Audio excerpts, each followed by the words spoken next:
Después de eso, Jesús utiliza el ejemplo del grano de mostaza y escucha lo que realmente dice. De cierto os digo que, si tuvieran fe como un grano de mostaza. Observa que Jesús no habló del tamaño, sino de ser como un grano de mostaza. El objetivo de Jesús no era hablar sobre el tamaño, sino sobre la calidad de la fe. Entonces, ¿cuál es la relación de nuestra fe con un grano de mostaza? Primero, el grano de mostaza es la semilla más resistente que existe. Incluso si es pisoteada o quemada, no se quiebra.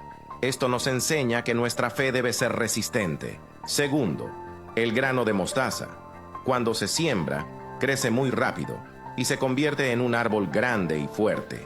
Necesitamos tener una fe que crezca rápido y que sea fuerte e inquebrantable. Y por último, pero no menos importante, el grano de mostaza es la única semilla en el mundo que no es híbrida, es decir, no se mezcla con ninguna otra semilla. Ni un científico puede mezclar la semilla de mostaza con otra semilla. Nuestra fe debe ser genuina y única, sin mezclas. Así que, en resumen, Jesús no estaba hablando del tamaño de la fe, sino de su calidad y características. Nuestra fe debe ser resistente, crecer rápidamente y ser genuina. Espero que esto aclare el significado real detrás de la metáfora del grano de mostaza en el contexto bíblico. Wow, qué importante mensaje acerca de la fe. Dale un aplauso a Dios porque a Él es el que le estamos celebrando. Sean bienvenidos. Dile al que está a tu lado qué guapo te ves a pesar del frío. Aquí estamos. Díganse bienvenidos unos a otros porque esta es su casa. ¿Te es difícil creer a Dios? Vamos a hablar acerca de la fe. ¿Vieron el mensaje ahí de la fe? Wow, qué impresionante mensaje. Dije, se los tengo que poner para que todos aprendamos acerca de todo esto tan importante. Pero vamos a empezar orando. Vamos a orar. Así que ahí, acompáñame en tu lugar. Cierra tus ojos y dile: Padre, gracias por esta tarde que nos has dado aquí en casa, por este frío y porque tenemos la salud y el tiempo para estar aquí en casa, Señor. Te pedimos que nos reveles qué es lo que necesitamos aprender en esta noche. Te damos gracias por tu palabra. En nombre de Jesús. Amén. Abraham.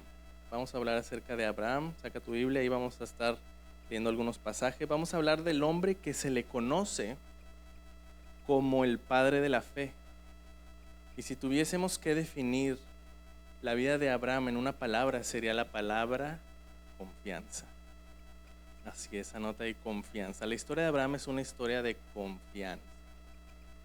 Una historia que comienza con un hombre que recibe un llamado y decide dejar todo su mundo conocido para comenzar un viaje a lo desconocido. La historia de un hombre que tiene que confiar en el cumplimiento de una promesa improbable, que tarda años e inclusive décadas. ¿Cuántos han estado orando por algo que tarda y tarda y que todavía no llega y que puede que pasen hasta los años inclusive? ¿Tu fe seguiría creciendo o disminuiría?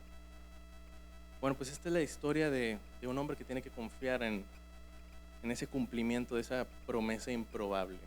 ¿Por qué improbable? Bueno, pues puede que tarde años contra todas las probabilidades, pero pues Dios es fiel a su palabra. Y es la historia de confianza de un hombre que se le pide algo que no se le ha pedido a nadie jamás, a otro ser humano. Una auténtica locura. Yo creo que ya sabemos de qué estamos hablando, ¿verdad? Poner sobre el altar a su propio hijo. Y esto no cobra sentido hasta que tienes hijos. Pero quiero que hablemos acerca de este hombre y de lo que podemos aprender de él para que nosotros podamos tener una vida de fe. Y a través de 3 partes en su historia donde Dios le dijo 3 cosas concretas que de alguna manera creo que también nos está diciendo a nosotros. Y la primera es que Dios le dijo a Abraham: vete. Esa es la primera que Dios le dijo a Abraham: vete. En Génesis 12, del 1 al 2 vamos a leer. Génesis 12, del 1 al 2 dice: Pero Jehová había dicho a Abraham, vete de tu tierra y de tu parentela y de la casa de tu padre a la tierra que te mostraré, y haré de ti una nación grande y te bendeciré y engrandeceré tu nombre y serás bendición. Una vida de fe es la vida de un peregrino en este mundo. La palabra en hebreo traducida como vete, en hebreo es lej leja. No sé si la hayan escuchado. Los judíos hacen énfasis en esa palabra cuando estudian la Torah. Y es una palabra muy extraña en hebreo, ya que no se puede traducir literalmente a otro idioma. ¿Y por qué es esto? Bueno, pues alguna de las propiedades del hebreo es que es muy difícil de traducir porque una palabra puede tener múltiples significados. Y lo interesante de este significado es que significa vete hacia ti. Es decir, Dios le dijo, vete hacia ti de tu tierra y de tu parentela, ¿verdad? De la casa de tu padre y de tu cultura a la tierra que te mostraré. Es decir, la vida de fe es una vida de autodescubrimiento. Mientras caminamos en una dirección, ¿verdad? Mientras caminamos en una dirección, bueno, pues hay situaciones interesantes en que este camino pues nos pone situaciones, ¿verdad? En todos los seres humanos a veces nos pueden incomodar las situaciones de la vida, pero no obstante, pues la vida de fe es una vida de peregrinaje. Apunta ahí, peregrinaje. ¿Qué significa ser peregrinos? ¿Alguien sabe? Significa de alguna manera tenemos que ser nómadas en este mundo. Hebreos lo dice en capítulo 11, todos aquellos que transitaron por el camino de la fe se han convertido en peregrinos en este mundo. Y en la vida de Abraham, pues todo era movible, excepto sus altares, que eran permanentes. Y en la vida de Abraham, su tienda, su ropa, su ganado, sus herramientas, su familia, pues eran movibles.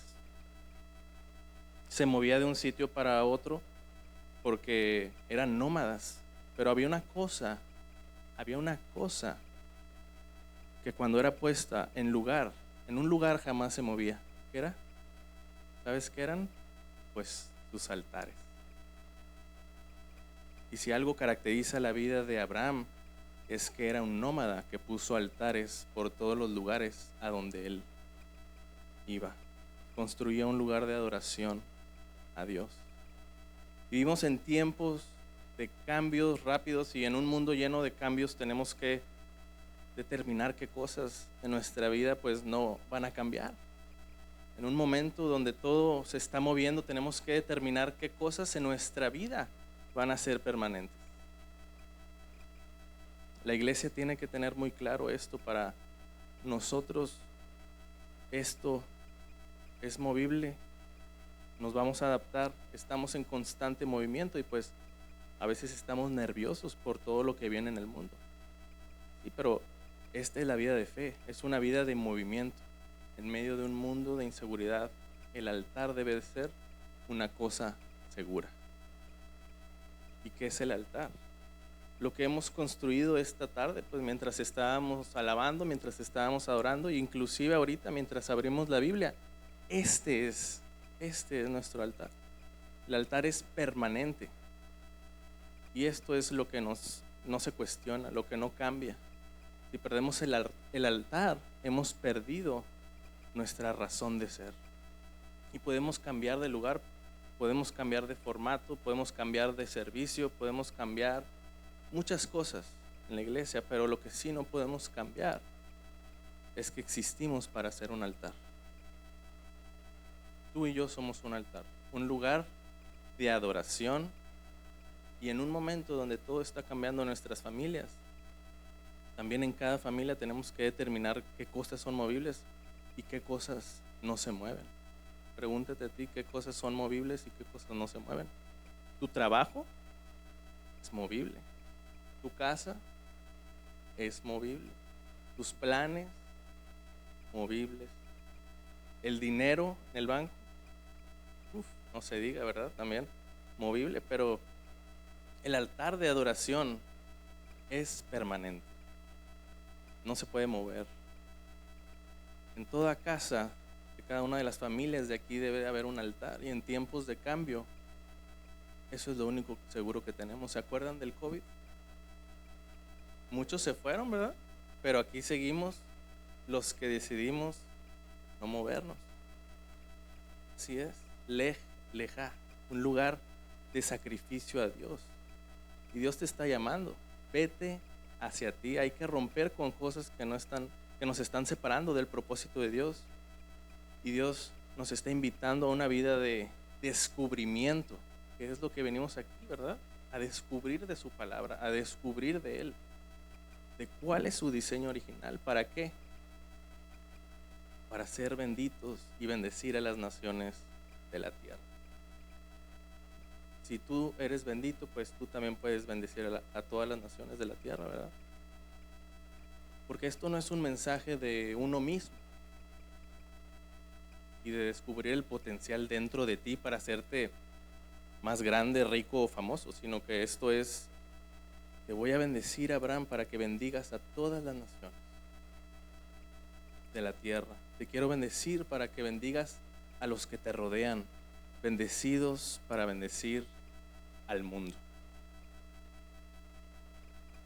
Este es el camino en un mundo de maldición. Nosotros somos la bendición de Dios. Somos la sal de la tierra. ¿Se acuerdan cómo dice la Biblia? Y las ayudas del gobierno pues no son la bendición para la ciudad. Somos nosotros. La ciudad nos necesita a nosotros. A los benditos. Estamos aquí como la bendición de Dios en medio de un mundo maldito por el pecado. Lo que estamos viviendo hoy es consecuencia de una rebelión por parte de los seres humanos. Y en medio de un mundo maldito que comenzó en Génesis capítulo 3, ¿se acuerdan? Nosotros somos la bendición de Dios.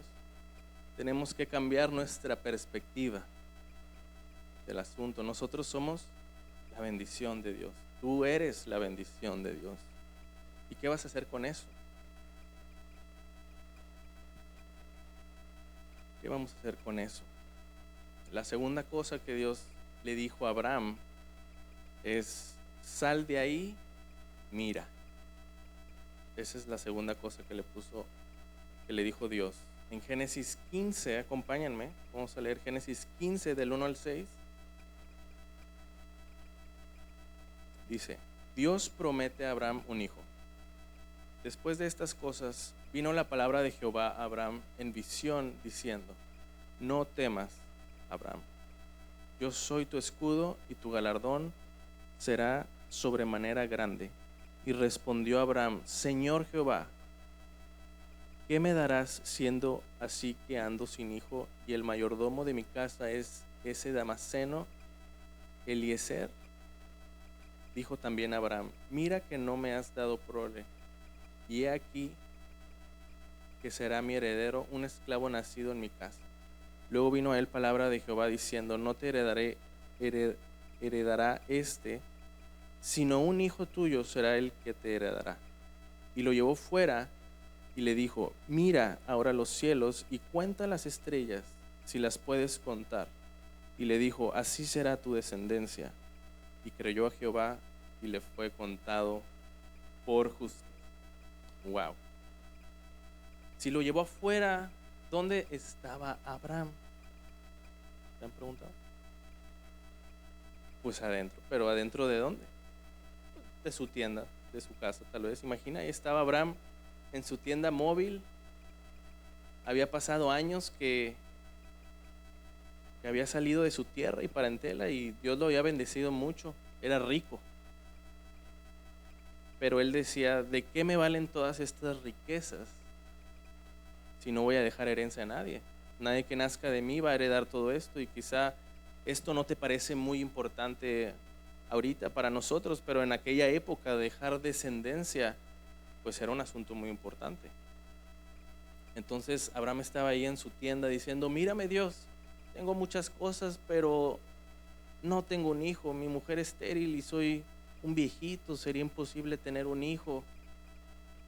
Las cosas se están poniendo muy difíciles, ¿no ves que toda esta riqueza, esta influencia, pues esta bendición que estoy acumulando va a terminar en la casa de un esclavo? Yo creo que así le decía a Abraham. ¿Qué no ves? No tengo un hijo a quien darle todo esto. ¿Qué voy a hacer? Y ese era un problema muy grande para él. Y como sabemos, cada quien tiene problemas distintos y el más grande de los problemas es el que uno tiene, ¿verdad? Ese es el más grande problema. Y en esta situación, pues, Abraham tenía ese problema. Yo creo que le decía, ¿no has visto mi situación? ¿No lo ves? Y Dios, me imagino que decía, no, Abraham, el que no ve eres tú. Estás dentro de tu tienda, estás demasiado ensimismado. Muchas veces estamos ensimismados. ¿Qué quiere decir ensimismado? Cuando Dios le dijo, sal de la tierra, en realidad no le estaba diciendo sal de la tienda, literalmente, sino de la tienda que se había montado en su mente, probablemente también. ¿Alguien sabe qué significa estar embotado? ¿Has estado embotado alguna vez, encerrado en tus pensamientos, en tus cuatro paredes? En alguna ocasión, tal vez mientras hacías la tarea y sentías que las paredes se te caían porque no parabas de pensar y pues la gente se embota, ¿verdad? Con el puro pensamiento. Porque cuando estás dentro de una tienda, lo único que puedes ver es hasta donde te permitan ver las paredes, ¿verdad? Pues ahí está Abraham, como muchos de nosotros, ensimismado en sus problemas, en sus propios pensamientos, metido en una burbuja mental de desesperación. ¿Alguna vez te ha pasado eso, que estás bloqueado, que tienes que hacer, no sé, algún proyecto y pues no te sale, o alguna tarea? Pero pues hay que cambiar de perspectiva, ¿verdad? A veces tenemos que hacer algo fuera de la rutina, algo fuera de lo normal, salir a caminar, no sé, y pues pensar en las cosas, ¿verdad? Cambiar de rutina, cambiar la perspectiva. Y pues Dios tenía que cambiar la perspectiva de Abraham. ¿Cómo fue que lo hizo él? Porque tenía problemas serios. Su mujer era estéril, él de mucha edad, mucho dinero, pero pues ningún heredero. Y Dios tenía que cambiar su perspectiva. Para hacerlo, le dijo, sal de ahí, sal de tu ensimismamiento y mira las estrellas. Mira las estrellas, así van a ser los hijos que yo te voy a dar.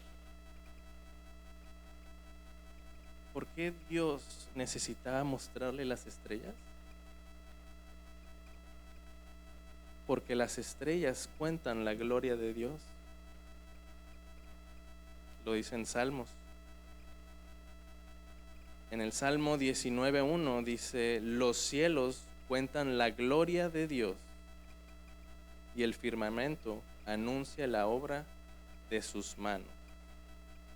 Tanto que inclusive un astronauta que falleció puso en su tumba, puso ahí ese versículo.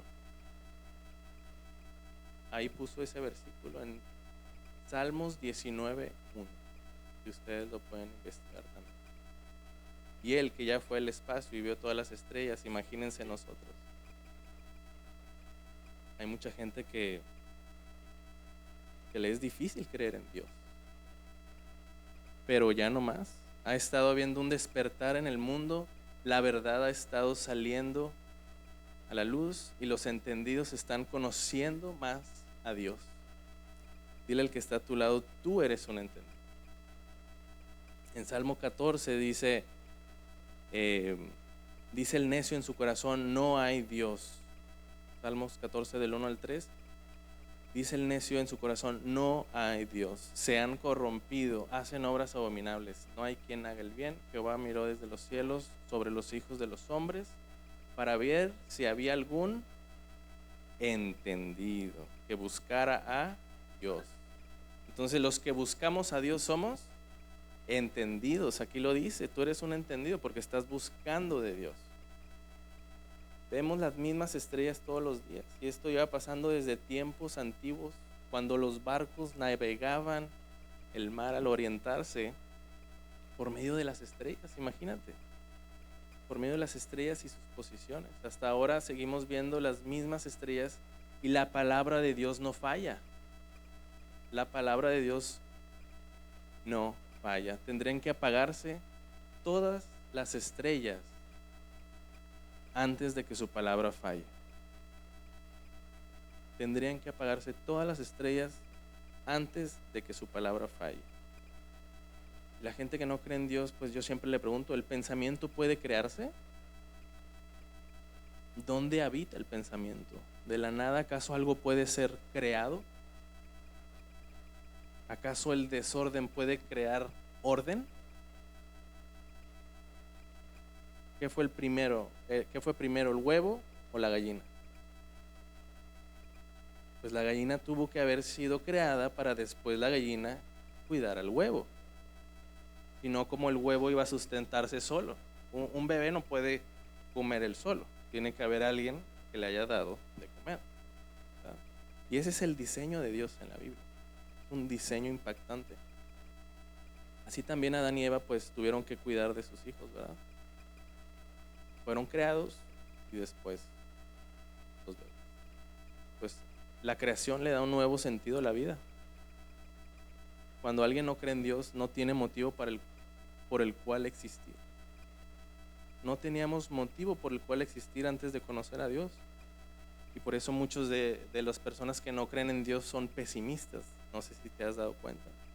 Acompáñame en Job 38, del 4 al 7. Dice, ¿dónde estabas tú cuando creé los cielos? Y dice, ¿dónde estabas tú cuando yo fundaba la tierra? Házmelo saber, si tienes inteligencia. ¿Quién ordenó sus medidas, si lo sabes? ¿O quién extendió sobre ella cordel? ¿Sobre qué están fundadas sus bases? ¿O quién puso su piedra angular cuando alababan todas las estrellas del alba y se regocijaban todos los hijos de Dios? Wow. Se regocijaban cuando alababan todas las estrellas del alba. O sea que las estrellas tienen la capacidad de alabar a Dios tanto como tú y como yo. Qué interesante, ¿verdad? La Biblia menciona a las estrellas como un ejército. Así es como lo menciona la Biblia. Y pues podemos darnos cuenta que Dios es todopoderoso, Dios todo eterno, omnipresente, omnisciente. Inclusive, ¿sabes cuántas personas tuvieron que nacer para que tú y yo estuviéramos aquí? Miles de personas atrás de nosotros tuvieron que haberse conocido, haber tenido una familia, y nosotros aquí, mucha gente piensa que vivimos en un error existencial. Y Dios tiene un propósito para cada quien. Estamos aquí para conocer la gloria de Dios. Para eso estamos aquí. Y asombrarnos de ella, contarla a todos, ¿verdad? De eso se trata este viaje que hizo Abraham. Contar la gloria de Dios. Y Abraham era de alta edad, su mujer estéril, no tenía hijos y aparecían grandes problemas. Pero cuando lo ves a la luz de las estrellas, la gloria de Dios es mayor. Cuando cambias de perspectiva, tus problemas parecen pequeños. ¿En comparación con qué? Con la gloria de Dios. Y cuando sales de tu tienda de campaña ensimismado, pobre de mí, mira lo que pasa, pues la mayoría de las cosas por las cuales llorar hoy en el día de nuestra muerte, pues no van a importar. No van a importar nada y estás derramando lágrimas por cosas insignificantes. Muchas veces tenemos que cambiar de perspectiva. Mirar al cielo, mirar la gloria de Dios, y todas esas estrellas no están ahí porque Dios le sobraba tiempo, ¿verdad? Dios quería dejar un mensaje para nosotros. Cuando miren al cielo, quiero que sepan quién está con él, porque Dios es el creador. Y dice en Salmo 33:6 que por la palabra de Dios, es decir, la misma palabra que que le dijo a Abraham, te voy a dar un hijo, es la misma palabra que creó los cielos y todo el ejército de ellos con el aliento de su boca. Wow. Si esas estrellas existen por la misma palabra que habló Abraham, si las estrellas están, la promesa también. Y se tendrían que apagar, como lo comentaba, todas las estrellas del universo antes de que la palabra de Dios fracase. Imagínate, se tendrían que apagar todas antes de que la palabra de Dios fracase. Hay más probabilidades de que todo el universo se apague antes de que la palabra de Dios fracase. Piénsalo. Y este Dios que invitó a Abraham a salir de su tienda y a cambiar su perspectiva es el que dice en Salmo 147:4 que Él cuenta el número de las estrellas, a todas ellas llama por sus nombres. O sea, a cada una Dios le puso un nombre, justo como a nosotros. Él conoce el nombre de todas las estrellas y a ese Dios todavía le sobra espacio en su mente para lo que dice Lucas 12:7. ¿Qué dice Lucas 12:7? Pues aún los cabellos de vuestra cabeza están todos contados. Mira el asunto que te preocupa y dime, por muy grandes que sean tus enemigos, ¿has visto lo grande que es tu amigo? ¿Quién es tu amigo? Pon en perspectiva el asunto. Tenemos enemigos, tenemos crisis, tenemos dificultades, pero ¿quién está a nuestro favor? ¿Quién es el que está a nuestro favor? Que alguien me diga. El creador del universo. Ese nos ha dado una palabra y esa palabra es Jesús. Si estás en Jesús, eres un seguro de vida eterna. Si tú estás en Jesús, tú eres un seguro de vida eterna, porque si o no tenemos vida eterna con Jesús. Se tienen que apagar todas las estrellas del cielo antes de que esta promesa fracase. Y Abraham esa noche cambiar de perspectiva le ayudó. ¿Y tú estás dispuesto a cambiar de perspectiva? Tú que ves los problemas que vienen, te preguntas cómo sería el día de mañana muchas veces, o puede que pase algo difícil, pero mira las estrellas. Miremos hacia arriba a ver las estrellas. El que gobierna el universo es tu papá. Y si Él es el rey del universo, pues ¿qué somos nosotros? Somos príncipes. Y esto no es un mensaje triunfalista de que nada nos va a pasar. Abraham pasó por cosas malas, sufrió, pero Abraham está vivo. ¿Quieres ver de dónde están las estrellas de que le habló Dios esa noche? Pues están aquí. Tú eres esa estrella de la que habló.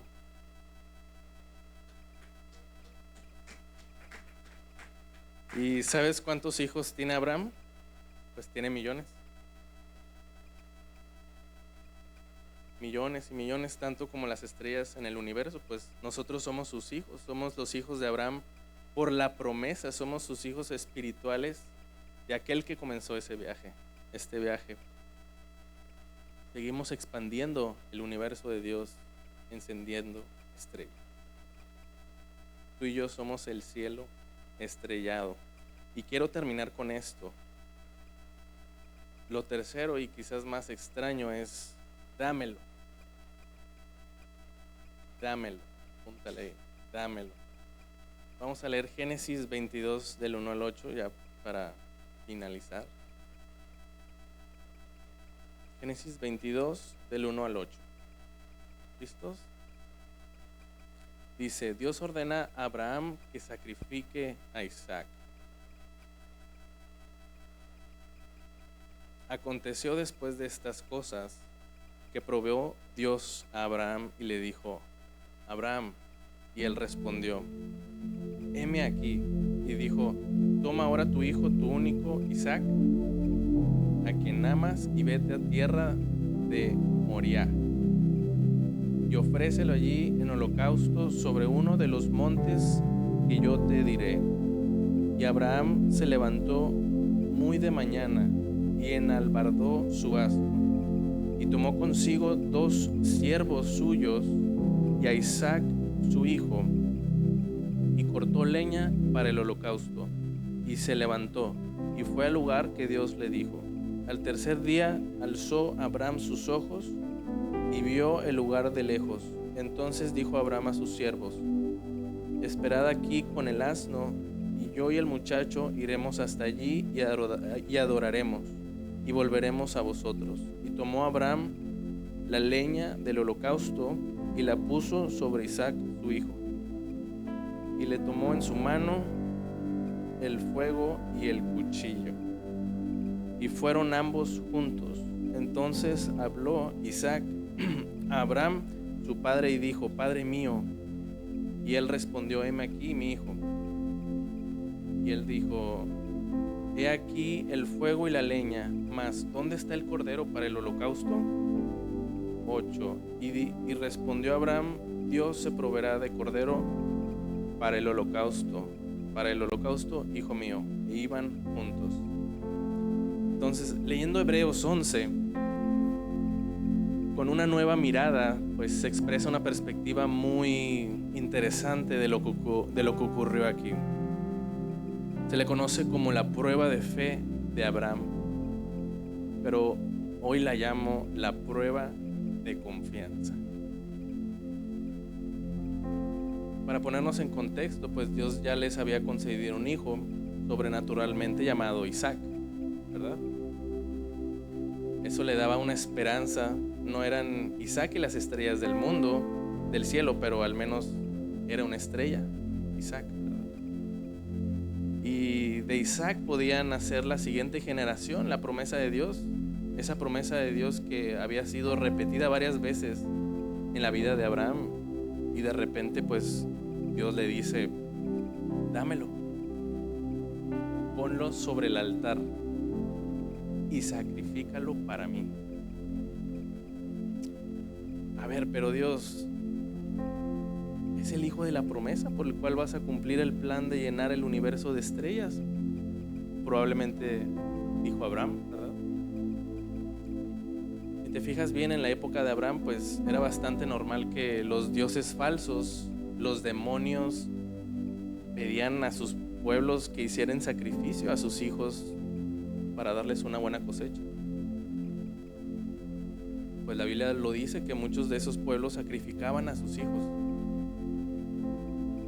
Los mataban para que estos dioses pues proveyeran de cosas.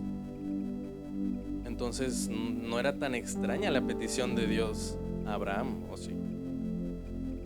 Probablemente Abraham ya había contemplado el sacrificio de un bebé antes, pues porque era muy común, ¿verdad? Era muy normal, porque en medio de esas culturas pues se acostumbraba a hacerlo. Entonces, ¿qué diferencia entre Abraham y toda la bola de locos que fueron a sacrificar a sus hijos sobre altares paganos? Porque nosotros le consideramos el padre de la fe, pero visto esto con otros ojos, pues pareciera que es una persona perturbada mentalmente, es un loco, ¿verdad? ¿Quién va a entregar a su hijo al fuego, verdad? Y pues seamos claros, la petición de Dios parece rarísima, parece loca, pero Hebreos capítulo 11 dice algo muy importante que necesitamos entender. ¿En qué se diferenciaba Abraham con los otros locos que iban a matar a sus hijos en nombre de esos dioses falsos? En que Abraham tenía la confianza de que sí o sí regresaría con su hijo vivo.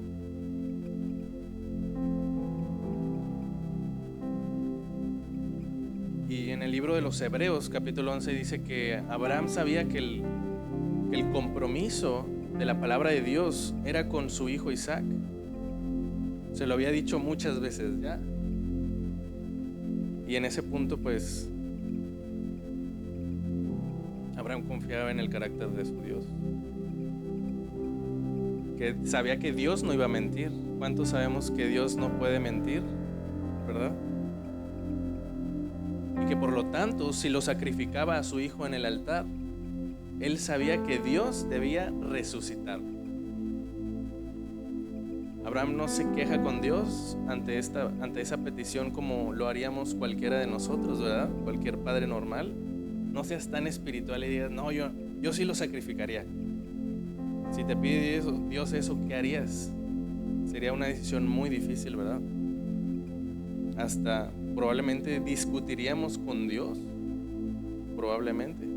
Es algo muy serio, pero Abraham no discute. ¿Por qué Abraham no discute?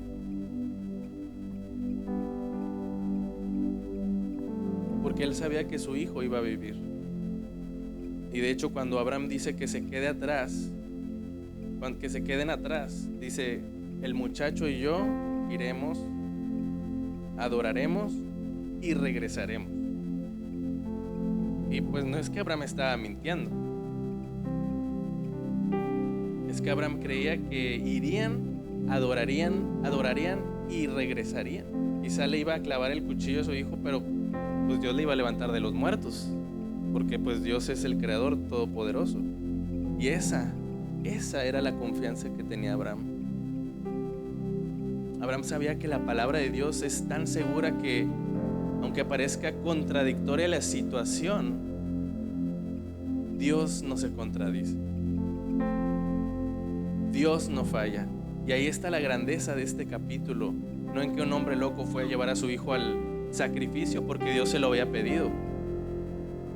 Es que Dios estaba viendo que iba a ser Abraham para revelarse de una manera que no podía ser revelada de otra manera.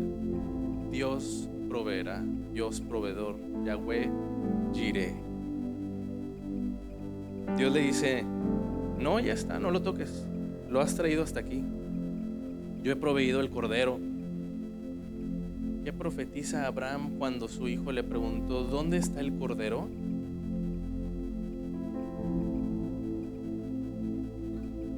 Tranquilo, Dios proveerá. ¿Y qué eran? ¿Las palabras de un hombre que tenía una falsa esperanza, acaso? ¿O las palabras de un hombre que confiaba? Pues sí, la situación era rara, pero pues Abraham sabía algo de Dios, conocía el carácter de Dios. ¿Tú conoces el carácter de Dios? Abraham triunfó donde Adán falló, porque Adán dudó de la bondad de Dios ante las palabritas de una serpiente que dijo, bueno, quizá Dios no es de confianza, pero Abraham triunfó cuando Dios le pidió algo extraño, pero fue capaz de confiar en él. Aunque las circunstancias parecían opuestas, por eso es el padre de la fe, porque triunfó donde Adán falló, en la confianza en Dios. Porque ¿qué es la fe? ¿Qué es la fe? Dios es digno de confianza, esa es la fe. Y entonces toman el cordero en ese monte donde 2000 años después se iba a construir el templo de Dios. Y a las afueras de ese templo, en una colina llamada Gólgota, iba a haber un cordero que iba a ser sacrificado, que se llamaba y se llama Jesús, la provisión de Dios para todos nosotros. Y quizá parezca que Dios te está pidiendo tu Isaac, eso en lo que tú estás poniendo tu confianza. Pero hay una provisión para ti, se llama Jesucristo. Si tienes a Jesús, lo tienes todo. Si tenemos a Jesús, lo tenemos todo, porque eso es lo que necesitamos. Él es la provisión de Dios para todos nosotros, para tú que estás aquí. Él es la provisión para todos nosotros. Y Abraham aprendió en ese monte algo que nosotros hemos aprendido definitivamente en el Gólgota, que este Dios no necesita nuestro sacrificio, sino que Él tiene un sacrificio para ti y para mí, y ese es Jesús. Él no necesita tu sacrificio. No se trata de lo que le podamos dar a Dios, se trata de lo que Él ya nos ha dado a nosotros. Puedes llorar por la comida, por el trabajo, pero se te ha dado a Jesús, y si tienes a Jesús, lo tienes todo. Si te ha dado a Jesús, lo tienes todo. Lo tenemos todo. En Romanos 8:32, acompáñame, dice: si aquel que no escatimó a su propio Hijo, sino que nos los dio a todos nosotros en ese monte, moría en Gólgota, ¿cómo no nos dará a Jesús? Con Jesús todas las demás cosas. Si Dios te ha dado a Jesús, Él te ha dado todas las demás cosas. Si tú dices, sí, pues Dios me da a Jesús, pero no es capaz de darme pan, no es capaz de darme trabajo, pues estás diciendo que el pan es más grande que Jesús.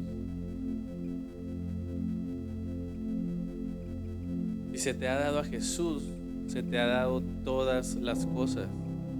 Y esa es nuestra confianza. Esa es nuestra confianza. Esa es nuestra prueba de fe. Y en estos tiempos pues parece que las cosas se ponen difíciles cada vez más. Pero Dios es nuestra confianza. Es el momento de confiar, de saber que si Dios dijo, Él hará. Que el último capítulo de este libro de la Biblia es que la iglesia triunfa, que somos triunfadores en Jesucristo. No significa que nada malo nos va a pasar, ¿verdad? Hay historias difíciles, pero tenemos que confiar en su palabra. No que nada nos va a pasar, pero tenemos que pasar por las historias difíciles, muchas veces diciendo que Dios es bueno. En nuestras propias historias decir Dios es bueno aún en la dificultad. Aún en la dificultad Dios es bueno. Y no sé cómo le harás, Dios. Si matas a tu iglesia, pues la tendrás que resucitar. Pero Isaac vive y la iglesia vive porque tú no fracasas a tu promesa. Tú no fracasas a tu promesa. No sé cómo lo harás, pero lo haces, lo vas a hacer y lo volverás a hacer. Tu palabra es para siempre, tu palabra fue y tu palabra será. Las cosas pasarán, pero tu palabra no. Así que acompáñame, levántate ahí en tu lugar en esta noche. Vamos a orar para dar gracias a Dios por esta palabra que nos ha dado, por estos versículos que vamos a seguir estudiando en casa de aquí al domingo y volver a recibir una palabra que nos llene nuestros corazones. Dile gracias, Padre, te adoramos, te alabamos y te glorificamos en esta noche. Gracias porque nos has revelado tu corazón a través de estas palabras, Señor, de tu palabra. Te damos gracias por esta noche y te aceptamos en nuestros corazones, en nuestras vidas, y vamos a casa sabiendo que tú estás con nosotros, que no debemos darte nada, sino que tú eres el que nos dio todo ya, Señor, que confiamos en ti, que tenemos esa confianza para poder estar a tu lado y pedirte las cosas porque tú eres nuestro Padre, Señor. Te bendecimos y te damos la gloria en esta noche. En el nombre de Jesús te ponemos en alto. Amén. Listo. Somos despedidos y que descansen, que tengan bonita noche y